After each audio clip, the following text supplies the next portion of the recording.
Hello everyone, I have two cameras going, so we'll see how this works out.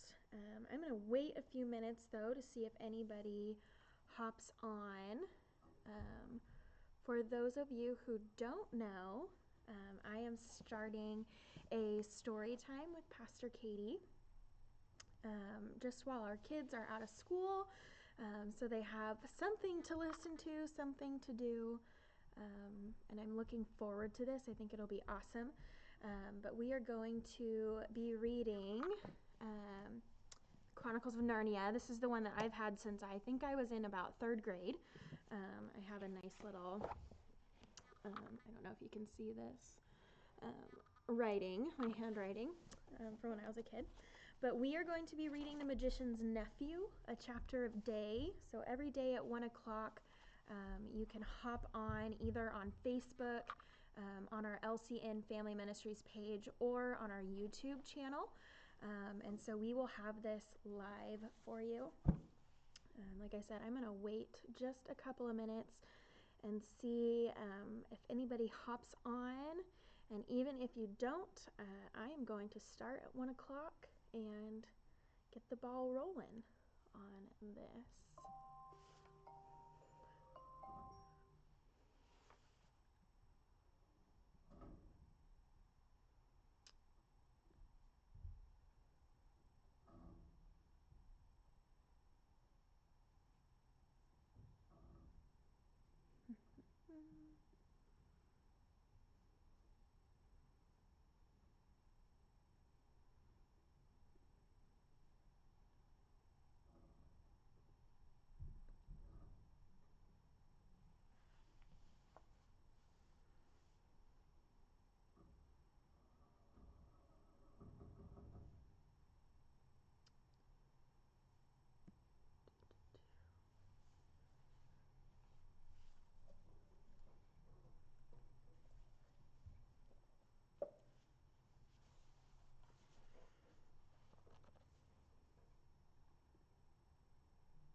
All right, so I'm going to go ahead and get started.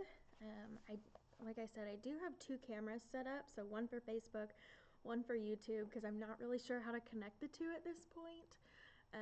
But so if you see me looking at either one, I apologize, but I'm doing my best. So, all right. And there aren't any pictures in here, so I apologize. You'll just have to use your imagination. All right, The Magician's Nephew by C.S. Lewis. Get comfortable. Chapter 1, The Wrong Door. This is a story about something that happened long ago when your grandfather was a child.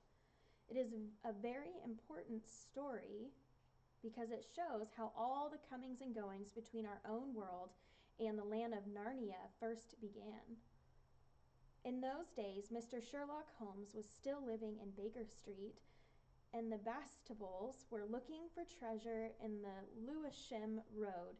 In those days, if you were a boy, you had to wear a stiff Eton collar every day, and schools were usually nastier than now, but meals were nicer.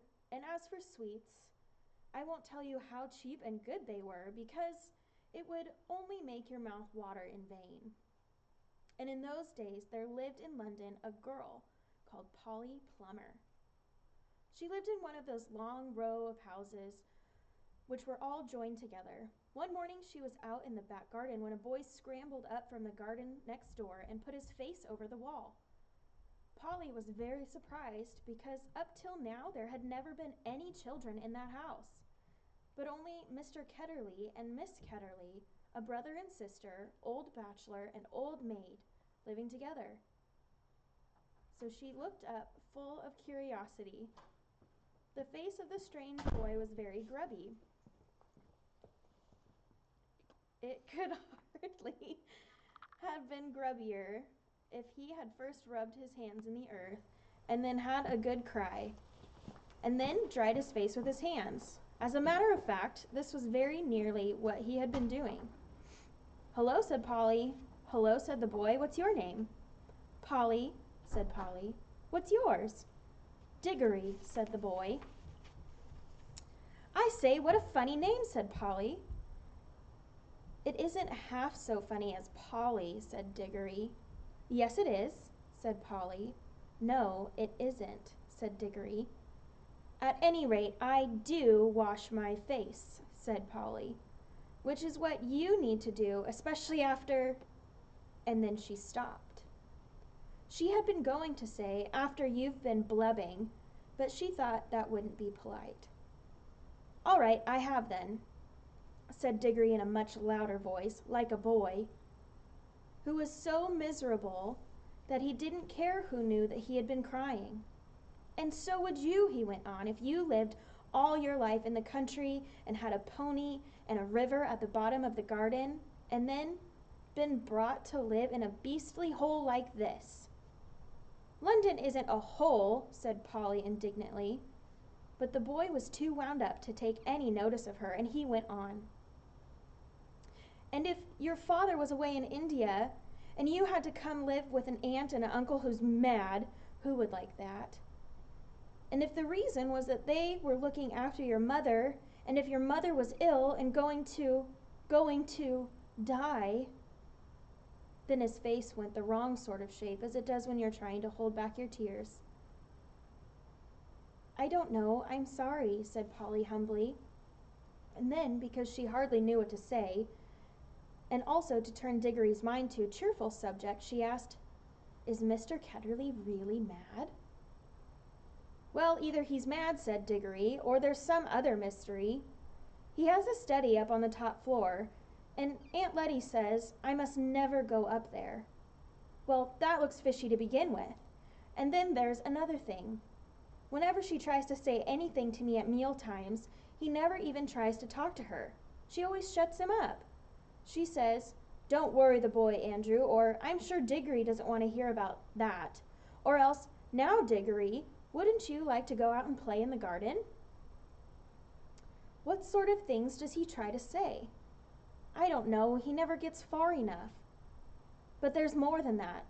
One night, it was last night in fact, I was going past the foot of the attic stairs on my way to bed. And I don't much care for going past them either. I'm sure I heard a yell. Perhaps he keeps a mad wife shut up there. Yes, I've thought of that. Or perhaps he's a coiner.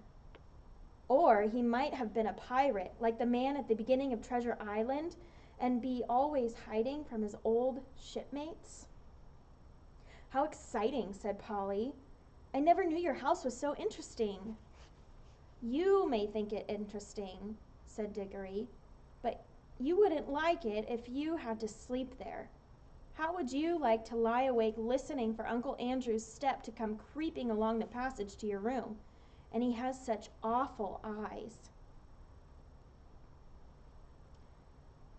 That was how Polly and Diggory got to know one another. And as it was just the beginning of the summer holidays, and neither of them was going to sea that year, they met nearly every day. Their adventures began chiefly because it was one of the wettest and coldest summers there had been for years. That drove them to do indoor things. You might say indoor exploration. It is wonderful how much exploring you can do with a stump of a candle in a big house or in a row of houses. Polly had discovered long ago that if you opened a certain little door in the box room attic of her house, you would find the cistern and a dark place behind it which you could get into by a little careful climbing. The dark place was like a long tunnel with a brick wall on one side and sloping roof on the other. In the roof there were little chunks of light between the slates. There was no floor in this tunnel. You had to step from rafter to rafter, and between them there was only plaster. If you stepped on this, you would find yourself falling through the ceiling of the room below. Polly had used the bit of tunnel just beside the cistern as a smuggler's cave. She had brought up bits of old packing cases and the seats of broken kitchen chairs and things of that sort, and spread them across from rafter to rafter so as to make a bit of a floor. Here she kept a cash box containing various treasures, and a story she was writing, and usually a few apples. She had often drunk a quiet bottle of ginger beer in there. The old bottles made it look more like a smuggler's cave. Diggory quite liked the cave. She wouldn't let him see the story, but he was more interested in exploring. "Look here," he said. "How long does this tunnel go for? I mean, does it stop where your house ends?" "No," said Polly. "The walls don't go out to the roof. It goes on, and I don't know how far." "Then we could get the length of the whole row of houses." "So we could," said Polly. "And oh, I say." "What?" "We could get into the other houses." "Yes, and get taken up for burglars. No thanks." "Don't be so jolly clever. I was thinking of the house beyond yours." "What about it?" "Why, it's the empty one. Daddy says it's always been empty since we came here." "I suppose we ought to have a look at it then," said Diggory. He was a good deal more excited than you would have thought from the way that he spoke, for of course he was thinking, just as you would have been, of all of the reasons why the house might have been empty for so long. So was Polly. Neither of them said the word haunted, and both felt that once the thing had been suggested, it would be feeble not to do it. "Shall we go and try it now?" said Diggory. "All right," said Polly. "Don't if you'd rather not," said Diggory. "I'm game if you are," said she. "How are you to know we're in the next house but one?" They decided they would have to go out into the box room, walk across it, taking steps as long as the steps from one rafter to the next, and that would give them an idea of how many rafters went to a room. Then they would allow about 4 more for the passage between the 2 attics in Polly's house, and then the same number for the maid's bedroom as for the box room. That would give them the length of the house. When they had done that distance twice, then they would be at the end of Diggory's house. Any door they came to after that would let them into the attic of the empty house. "But I don't expect that it's really empty at all," said Diggory. "What do you expect?" "I expect someone lives there in secret, only coming in and out at night with a dark lantern. We shall probably discover a gang of desperate criminals and get a reward. It's all rot to say a house would be empty all these years unless there was some mystery." "Daddy thought it must be the drains," said Polly. "Pooh! Grown-ups are always thinking of uninteresting explanations," said Diggory. Now that they were talking by daylight in the attic instead of by candlelight in the smuggler's cave, it seemed much less likely that the empty house would be haunted. When they had measured the attic, they had to get a pencil and do a sum. They both got different answers to it at first, and even when they agreed, I am not sure they got it right. They were in a hurry to start out on the exploration. "We mustn't make a sound," said Polly as they climbed in again behind the cistern. Because it was such an important occasion, they took a candle each. Polly had a good store of them in her cave. It was very dark and dusty and draughty, and they stepped from rafter to rafter without a word, except when they whispered to one another, "We're opposite your attic now," or "This must be halfway through our house." And neither of them stumbled, and the candles didn't go out. And at last they came to where they would see a little door in the brick wall on their right. There was no bolt or handle on this side of it, of course, for the door had been made for getting in, not for getting out.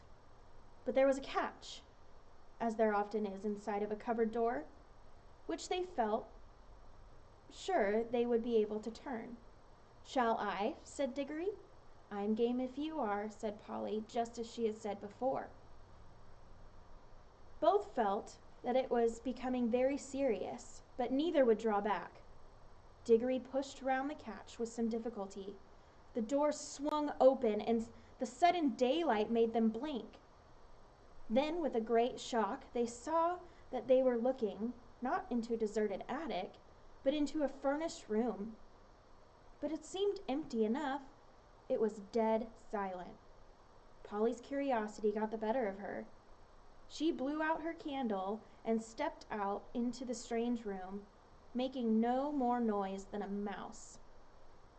It was shaped, of course, like an attic, but furnished as a sitting room. Every bit of the walls was lined with shelves, and every bit of the shelves was full of books. A fire was burning in the grate. You remember that it was a very cold, wet summer that year. And in front of the fireplace, with its back towards them, was a high-backed armchair. Between the chair and Polly, and filling most of the middle of the room, was a big table piled with all sorts of things, printed books, and books of the sort you write in, and ink bottles and pens and sealing wax and a microscope. But what she noticed first was a bright red wooden tray with a number of rings on it. They were in pairs, a yellow one and a green one together. And then a little space, and then another yellow one and another green one. They were no bigger than ordinary rings, and no one could help noticing them because they were so bright. They were the most beautiful, shiny little things you can imagine. If Polly had been a little younger, she would have wanted to put one in her mouth. The room was so quiet that you noticed the ticking of the clock at once. And yet, as she found, it was not absolutely quiet either. There was a very, very faint, humming sound.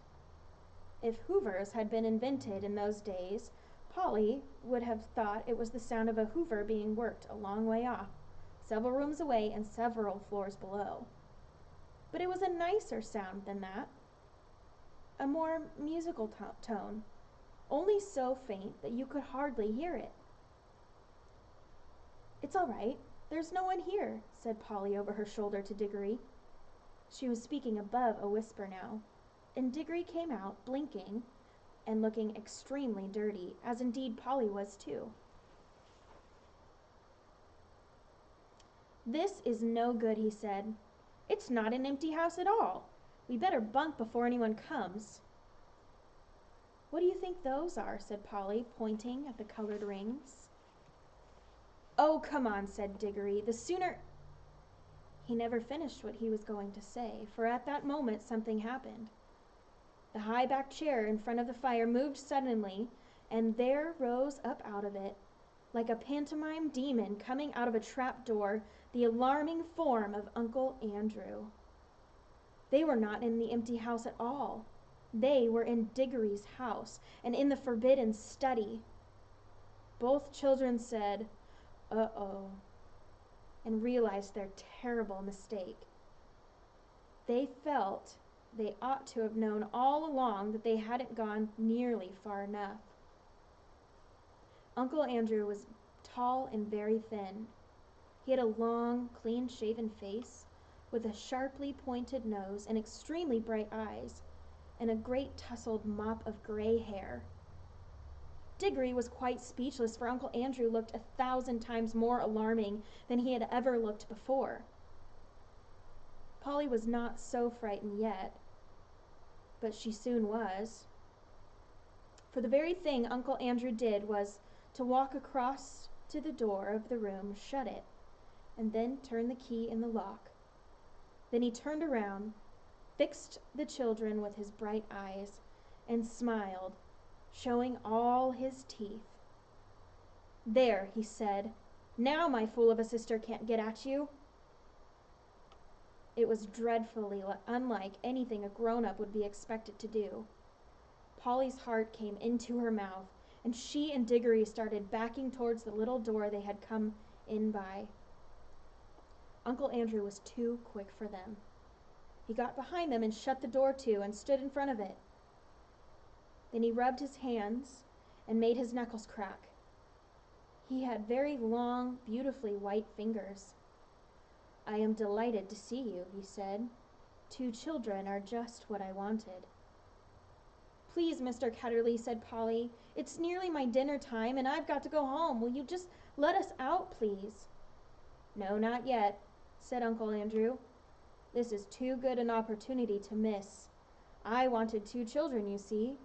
I'm in the middle of a great experiment. I've tried it on a guinea pig, and it seemed to work. But then a guinea pig can't tell you anything, and you can't explain to it how to come back." "Look here, Uncle Andrew," said Diggory. It really is dinner time, and they'll be looking for us in a moment. You must let us out." "Must," said Uncle Andrew. Diggory and Polly glanced at one another. They dared not say anything. But the glances meant, "Isn't this dreadful? And we must humor him." "If you let us go for dinner now," said Polly, "we would come back after dinner." "Ah, but how do I know that you would?" said Uncle Andrew with a cunning smile. He seemed to change his mind. "Well, well," he said, "if you really must go, I suppose you must. I can't expect two youngsters like you to find it much fun talking to an old buffer like me." He sighed and went on. "You have no idea how lonely I sometimes am, but no matter. Go to your dinner. But I must give you a present before you go.